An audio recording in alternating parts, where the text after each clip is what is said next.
Oh, you probably clicked onto this video because you are frustrated. Whether you trade crypto, forex, futures, options.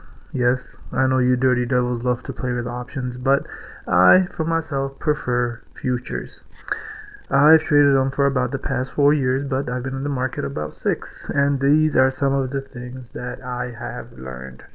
Now, first and foremost, I use NinjaTrader. This is the easiest and simplest to deal with. But something you might have noticed immediately is how simple my chart is. The only thing I have on here is the 100 EMA, and on the higher time frame I just have a previous day low and previous day high. That is it.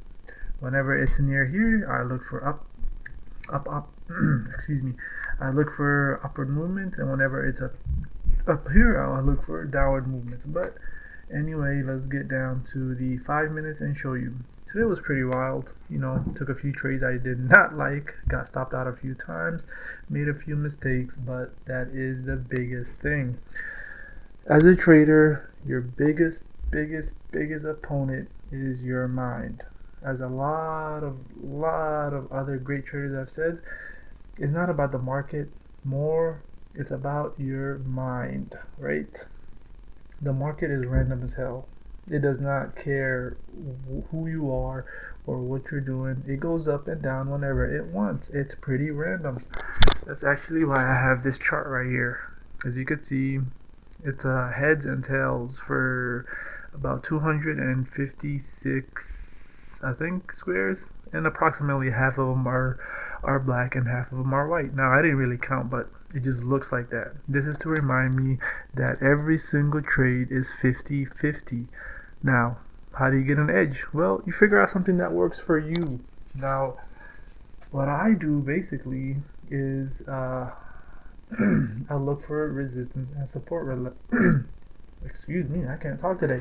What I look for is support and resistance levels, and I try to see a continuation or a rejection. So basically, I'm not going to get into the exact setup because everybody's going to have to do it their own way. Okay? Let me see. And you need something that keeps track of all of this stuff, right? You don't want to just be randomly doing stuff. So this is where I keep all of my trades. It looks like a lot, but it's not that much, right? But overall, the biggest thing you do have to worry about is your mindset.